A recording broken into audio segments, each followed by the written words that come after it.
AEW just announced a monumental television deal, but money can't buy cool. And even in the midst of its biggest financial success, AEW is about as trendy as a Myspace blog post. AEW was in the red zone back in July, then 2 months later in September they were on the 1 yard line. Then the TV deal went to a booth reveal, and the ruling on the field stands. AEW finally got into the end zone on a touchdown drive that lasted for well over 4 months. Tony Khan's offense is so slow, it's no wonder he owns the Jaguars. More on that soon. In my goated special report about AEW's TV deal, I predicted 5 years, $85 million.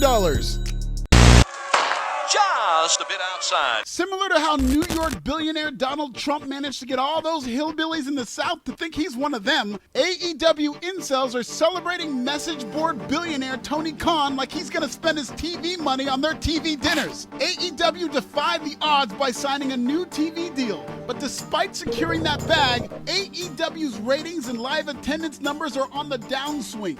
And if you watch the product, you'll see why.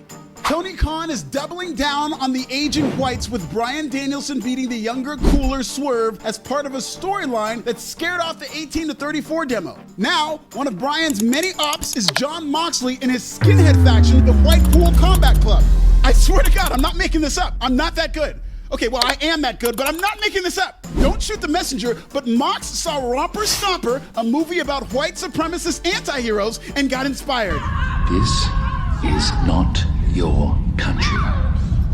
This is not your company anymore. Okay, Cracker, let's cool it on the insurrection talk. Tony Khan has zero authority, so his top stars and Claudio get to do whatever they want. Even if that means Dean Clanbrose shaving his head, reuniting with Ku Klux Claudio, and paying homage to skinhead culture. This is not what I had in mind when I invented the spectrum of whiteness. This is a type of angle that should air in a honky horror picture show, which actually is what AEW Dino White has always been, so why do I even bother? Apparently Mox is so committed to the bit, he changed the spelling of his own name to M-O American History X.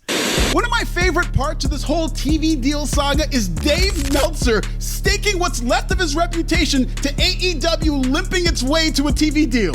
Even after the whole internal memo debacle, Dave posted to his incel message board like, AEW's gonna get a great TV deal, you'll see. Nigga, and?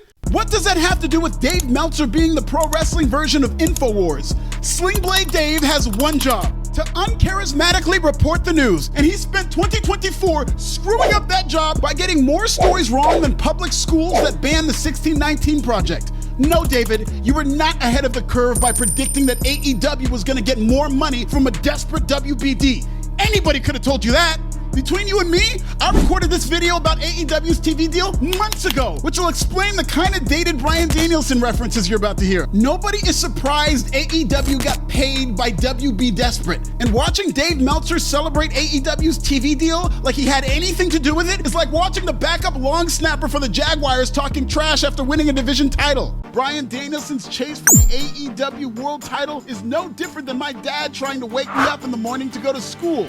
Jeff Jarrett is playing the daddy role, and Bryan Danielson spent most of this build hitting the snooze button instead of going to world title class against Swerve. Subscribe in Swahili. Tony Storm and Mariah May used to have the hottest act in the company.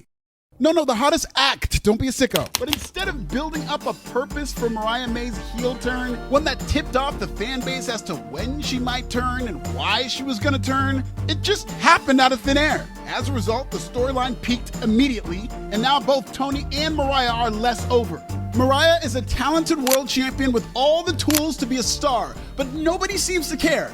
Kinda like AEW. MJF is trying to be Donald Trump and Hulk Hogan, which is cool for a heel, but he's doing it during an election season where I just seen better promos from the real-life Donald Trump and Hulk Hogan. AEW is failing upwards. Get it how you live. AEW doing record low ratings and still getting a TV rights increase is like David Zaslav getting to keep his job for now despite blowing up the Cartoon Network and tanking WBD's stock every quarter. What did Aqua Teen Hunger Force ever do to you, David Zaslav? Robot Chicken won't soon forget this. AEW is actually in a pretty shitty situation as a profitable wrestling company that's been uncool for years. By signing that new deal, they've become the living dead. They're like pro wrestling Facebook. AEW is like if On Fleek was based out of Jacksonville. If you're worth billions of dollars and have the type of resources the Khan family does, getting a TV deal, while still hard, is very doable. But becoming cool in the face of a WWE hot streak is something every second-place wrestling promotion has failed to do long-term. Yes, AEW got its money, clap for 'em. But Sinclair Broadcasting is one of the biggest conglomerates in the world, and there was no amount of Benjamins that could put ROH back together again when they fell off. AEW's TV deal will also come with a Shockwave program, and if you know anything about AEW wrestling content not named Dynamite, Shockwave is set to make Rampage the new AEW Dark, Collision the new Rampage, and Shockwave the new Collision. None of this is a good thing. You know what AEW is? They're basically every sports franchise that the Khan family owns, like Fulham FC, just trying to figure it out in the Premier League, which is filled with competent organizations that are well out of their league. Like literally out of Fulham's league. They had to be relegated to the EFL in 2021. But then again, Fulham won the EFL title in 2021, which is like winning the AFC South. Yeah, congratulations on the right to lose in the playoffs, my guy. Speaking of the AFC South, AEW is exactly like the Jacksonville Jaguars, an expansion franchise also owned by the Khans trying to battle A-list legacy teams like the Kansas City Chiefs, the Green Bay Packers, Go Pack Go, and the Pittsburgh Steelers and the 49ers and the Cowboys, all in hopes of winning a Super Bowl. Okay, maybe not the Cowboys, let's get real. Like AEW, the Jacksonville Jaguars have all the talent in the world. The Jags have a Super Bowl winning head coach in Doug Peterson.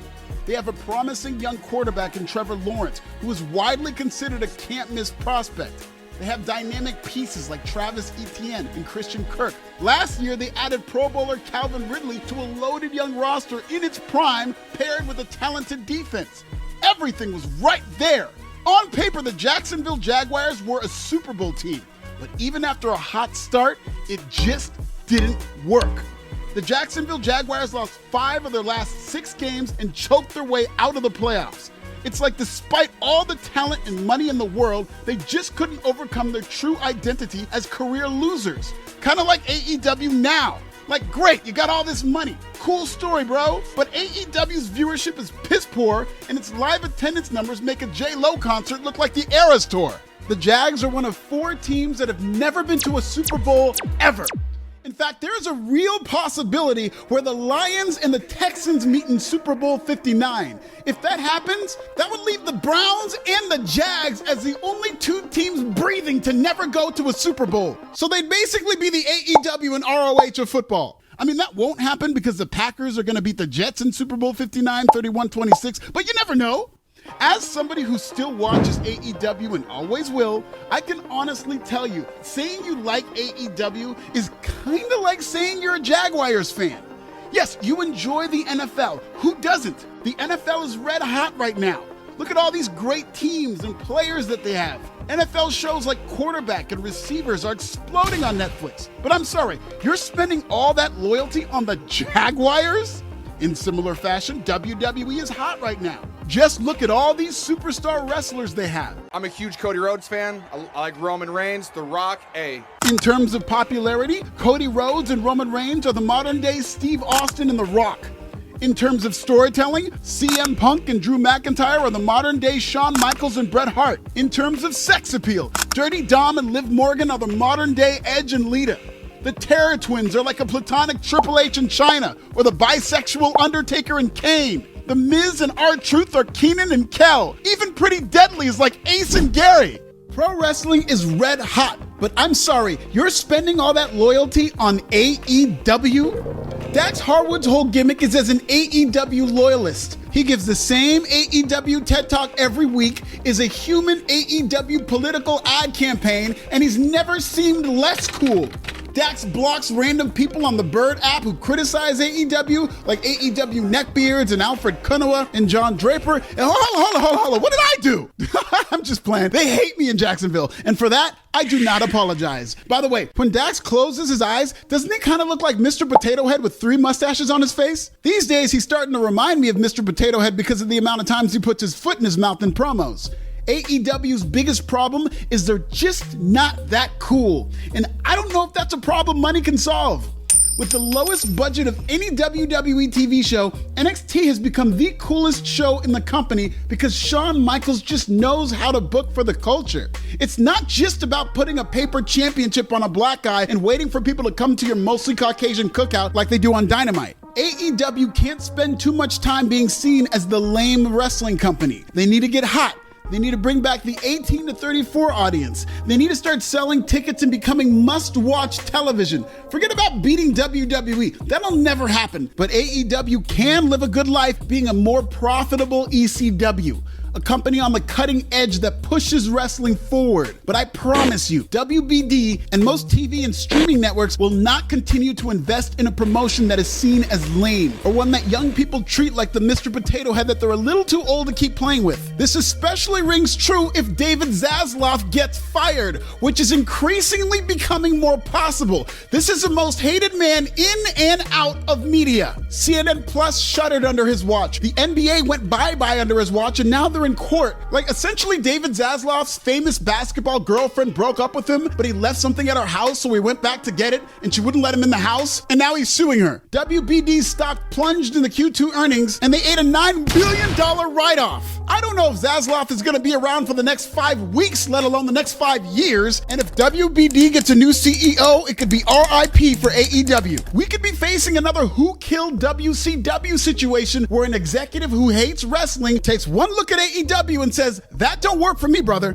AEW needs to get scorching hot real quick. And the negotiation window for that is much shorter because once the kids move on, they're gone. In addition to its own self-inflicted struggles, lack of leadership, and locker room drama, AEW is dealing with WWE actively counter-programming it. All In Wembley Stadium is eventually going to have to deal with WrestleMania London. If Double or Nothing stays in Vegas next year, it's going to have to deal with WrestleMania 41 in Vegas, which will be the latest airing WrestleMania of all time on April 20th and 21st. Gee, I wonder why. You think it's a coincidence that WWE just happened to want this WrestleMania in Las Vegas to be as close to the month of May as possible? It's not.